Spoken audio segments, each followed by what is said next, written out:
নমস্কার বন্ধুরা, বঙ্গজাতে তোমাদের স্বাগত জানাই। আরো একবার চলে এসেছি ফুটবলের সব রকম আপডেট নিয়ে। আজকে কিন্তু কথা হবে সিএফএল থেকে ভারতীয় দলের নতুন কোচ নিয়োগ, এছাড়া কিন্তু ইস্টবেঙ্গলকে নিয়ে কিছু আলোচনা করব। তো সব খবর জানবে তার আগে বলবো আমার চ্যানেলকে তোমরা বেশি করে লাইক, শেয়ার আর কমেন্ট করো। আর চ্যানেলে যারা নতুন এসছো তারা অবশ্যই সাবস্ক্রাইব করে বেল বাটনটা অন করে দাও, যাতে ফুটবলের সব নোটিফিকেশন তোমরা রোজকার মতন পেতে থাকো। তো চলো দেখে নিই আজকে তোমাদের জন্য কি খবর অপেক্ষা করছে। প্রথমেই আসি সিএফএল এর খবরে। আর আজকে সিএফএল ম্যাচে কিন্তু মোহনবাগান নৈহাটি স্টেডিয়ামে খেলতে নেমেছিল পিয়ারলেস এর সাথে। এই ম্যাচটা কিন্তু বিতর্ক পিছু ছাড়লো না মোহনবাগানের। আগে 3 ম্যাচে কোনো জয়ের মুখ দেখেনি মোহনবাগান, তারা 2টো ম্যাচ ড্র করেছিল এবং চিরপ্রতিদ্বন্দ্বী ইস্টবেঙ্গলের কাছে তারা নত স্বীকার করেছিল। তো আজকের ম্যাচে কিন্তু পিয়ারলেসকে তারা 1-0 গোলে হারালো টমসং এর গোলে, কিন্তু তার সত্ত্বেও কিন্তু তাদের পিছু ছাড়ছে না বিতর্ক। আজকের ম্যাচে কিন্তু 2খানা পেনাল্টি পেতে পারতো পিয়ারলেস, কিন্তু তাদেরকে জোর করেই হয়তো রেফারি পেনাল্টি দেয়নি। সিএফএল এ যেটা হয়ে থাকে বড় টিমকে টেনে খেলানো, যেটা নাকি আগে করে সবসময় আমরা দেখতে পাই, সেটা কিন্তু আজকেও দেখতে পেয়েছি। এবং ম্যাচ শেষে পিয়ারলেস দলের কোচ হেমন্ত ডোরাকে এ নিয়ে ক্ষোভ প্রকাশ করতে দেখা গেছে প্রেস কনফারেন্সে। এছাড়াও কিন্তু রিজার্ভ যখন নাকি পিয়ারলেস দল তাদের ড্রেসিং রুমের দিকে যাচ্ছিল, সেই সময় কিন্তু ম্যাচ কমিশনারকে পেয়ে ক্ষোভ প্রকাশ করে কিন্তু পিয়ারলেস দলের কোচ হেমন্ত ডোরা, এবং সেখানে কিন্তু ক্ষোভ একেবারে উগরে দিয়েছে পিয়ারলেস কোচ। এবং তিনি বারবার বলতে থাকে যে এটা ফুটবল নয়, এভাবে রেফারি দিয়ে খুন করা হচ্ছে ছোট দলগুলোকে, বড় দলকে টেনে খেলিয়ে ম্যাচ জেতানো হচ্ছে। এক্ষেত্রে যদি মোহনবাগান যদি এরকম একটা সিচুয়েশন পেত, পিয়ারলেসের কোনো প্লেয়ারের যদি হাতে বল লাগতো, সেক্ষেত্রে কিন্তু পেনাল্টি দিয়ে দেওয়া হতো। মোহনবাগান 3 পয়েন্ট পেলেও কিন্তু রেফারি বুথ কিন্তু তাড়া করে বেড়াচ্ছে তাদেরকে, কেননা এরকম একটা সিচুয়েশন আজকে হয়েছে যেখানে কি পিয়ারলেস অবশ্যই 2টো পেনাল্টি পেতে পারতো। তো সবাই এখন একটা কথাই বলছে, যারা নাকি ম্যাচ দেখেছে বা মাঠে যারা ছিলেন তারা বলছে রেফারির দোয়াতেই মোহনবাগান আজকে 3 পয়েন্ট পেল। প্রথমেই আসি ভারতের জাতীয় দলের খবরে। আর ভারতের জাতীয় দলের কোচ হওয়ার দৌড়ে কিন্তু এই মুহূর্তে যে 3 জনের নাম পাওয়া যাচ্ছে, সেই 3 জন হলো হোসে অ্যান্টোনিও হাবাস, এছাড়াও কিন্তু আছে মানালো মার্কুয়েজ এবং দক্ষিণ কোরিয়ার coach park hang so. Park hang so কিন্তু এর আগে ভিয়েতনামের ফুটবলে বিপ্লব ঘটিয়েছে, ভিয়েতনামকে পেছন দিক থেকে টেনে প্রথম 100-র মধ্যে র্যাঙ্কিংয়ে নিয়ে এসেছিল এবং সাউথ এশিয়ার মধ্যে ভিয়েতনামকে 1 নম্বর দল তৈরি করেছিল এবং বিশ্বকাপের 3য় রাউন্ডেও নিয়ে গেছিল, মানে কোয়ালিফাইং বিশ্বকাপে 3য় রাউন্ডে নিয়ে গেছিল এশিয়া পর্যায়ে। তো বুঝতেই পারছো, তাছাড়া এর আগের যেই 2019-এ এশিয়া কাপ হয়ে গেছে, সেখানেও কিন্তু ভিয়েতনামকে কোয়ার্টার ফাইনাল অবধি নিয়ে গেছিল এই পার্ক হ্যাং সো।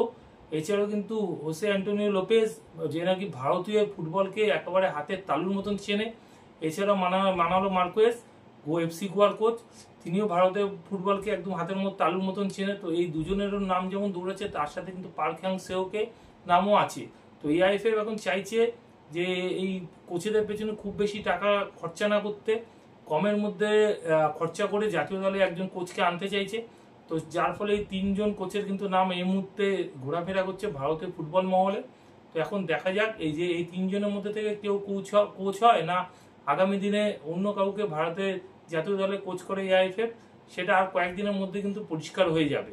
এবার একটু ট্রান্সফার নিউজের খবর আসে। আর ভারতীয় ফুটবলার অবনীত ভারতী, তিনি কিন্তু যোগ দিলেন আর্জেন্টিনার 3য় ডিভিশনের দল সেলডো মাওতে। সেলডো মাও হচ্ছে আর্জেন্টিনার এমন একটা দল যেখানে কিন্তু বাংলাদেশের অধিনায়ক জামাল ভুঁইয়া গত মরশুমে খেলে গেছিলেন, এবং সেখানে কিন্তু পেমেন্ট সংক্রান্ত ব্যাপার নিয়ে তার সাথে ঝামেলায় জড়িয়ে পড়ে সেলডো মাও, এবং ঠিকঠাক পেমেন্ট না করে বাংলাদেশের অধিনায়ক কিন্তু আবার নিজের দেশে ফিরে এসেছে। সেখানে কিন্তু অবনীত ভারতী যোগ দিলেন। এই অবনীত ভারতী কিন্তু এর আগে কিন্তু চেক লিগেও খেলেছে বা ইউরোপের লিগগুলোতেও খেলেছে, নিচের দিকের ডিভিশনে, 2nd 3rd ডিভিশনে। এছাড়া কিন্তু 2019-এ কেরালা ব্লাস্টার্সেও সাইন করেছিলেন, কিন্তু ম্যাচ খেলার সুযোগ পায়নি খুব একটা। তো যার ফলে আবার তিনি ইউরোপে ফিরে যান এবং ইউরোপের 2nd ডিভিশন 3rd ডিভিশন টিমগুলোতে খেলেন। তো এই ফুটবলারটি এখন আর্জেন্টিনা ক্লাবে যোগ দিল, তো এখন তার জন্য শুভেচ্ছা রইল। অপরদিকে ভারতের মহিলা ফুটবলার মনীষা কল্যাণ, 22 বছর বয়স, যার উইমেন্স লিগে সেতু এফসি রয়। তারপরে তিনি কিন্তু 4 বছর খেলে গোকুলাম এফসি, এবং সেখানে কিন্তু গোকুলামকে তিনি IWL এ চ্যাম্পিয়ন করান, এবং পরবর্তীকালে তিনি কিন্তু ইউরোপে চলে যান। ইউরোপে কিন্তু সাইপ্রাসে অ্যাপেলনের হয়ে খেলেন, এবং সেই অ্যাপেলনের হয়ে কিন্তু উয়েফা চ্যাম্পিয়ন্স লিগও খেলেন, উমেন্স উয়েফা চ্যাম্পিয়ন্স লিগ, এবং দুর্দান্ত পারফরমেন্স করেন এবং সাইপ্রাস লিগও তার ক্লাবকে চ্যাম্পিয়ন করান।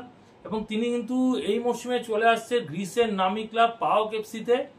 পাওক এফসি কিন্তু গ্রিসের একটা খুবই বড় ধরনের ক্লাব, এবং গ্রিসে ওমেন্স লিগও তারা চ্যাম্পিয়ন হয়েছে।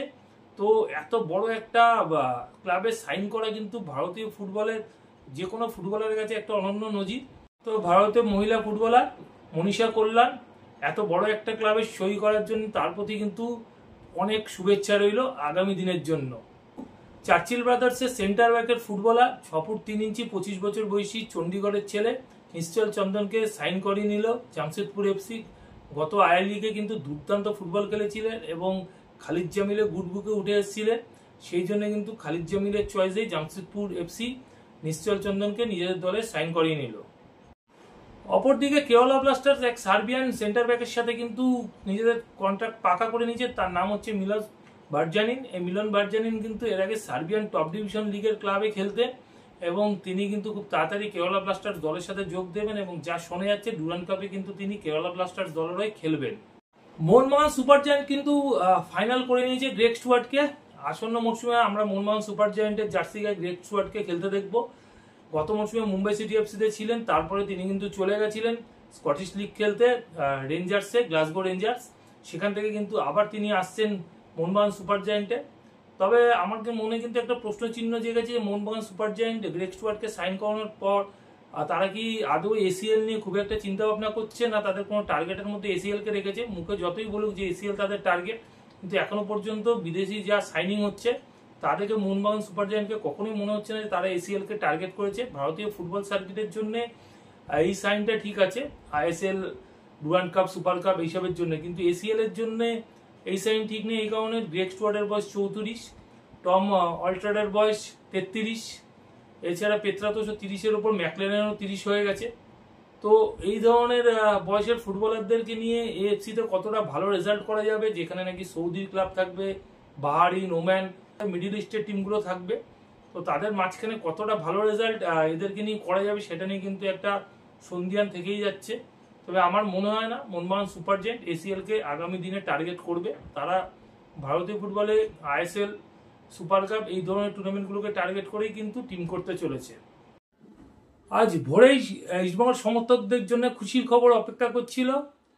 আজ সকালেই কলকাতা শহরে পা রাখলেন জিকসন সিং। সোজা থাইল্যান্ড থেকে কলকাতা বিমানবন্দরে আজ ভোরেই পা রাখেন। তো ইস্টবেঙ্গল সমর্থকেরা কিন্তু জিকসনকে স্বাগত জানানোর জন্য উপস্থিত ছিল ভোরবেলা। তো এটা অনেকটা চমকের মতনই হয়ে গেছে, হঠাৎ করে জিকসন সিং চলে এসেছে, এটা অনেকেরই এক্সপেকটেশনের বাইরে ছিল। তো যাই হোক, কালকে চুক্তি পাকা হয়েছে আর আজকে জিকসন কলকাতার মাটি ছুঁয়ে ফেললো।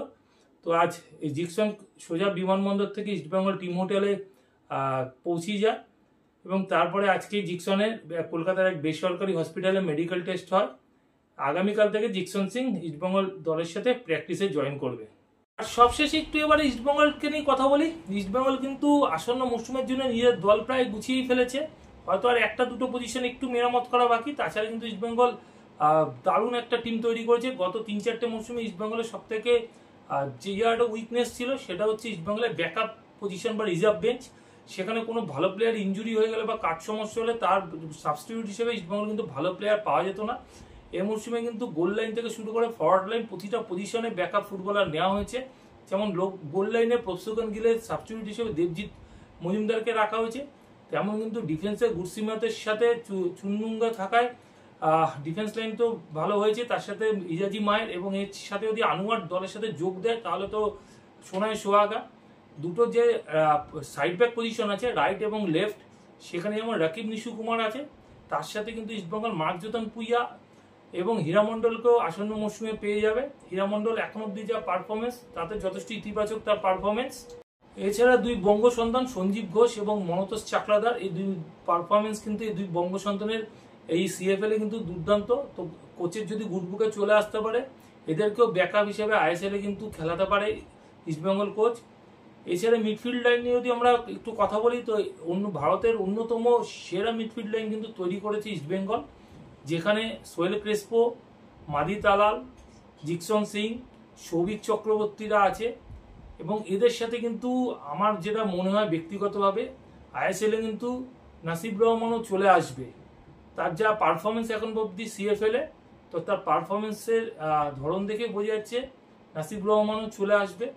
আর যদি উইং নিয়ে কথা বলি, নন্দকুমারের সাথে কিন্তু নারায়ণ ময় সিং তো আছেই এছাড়া সায়ন ব্যানার্জি, আমন সিকে, বিষ্ণুদের সাথে কিন্তু ডেভিডও এই উইং পজিশনে খেলতে পারে। ডেভিডকে হয়তো স্ট্রাইকারে খুব একটা ম্যাচে ব্যবহার করা হবে না, সেখানে কিন্তু ডেভিড এই উইং পজিশনটাতেও খেলতে পারে।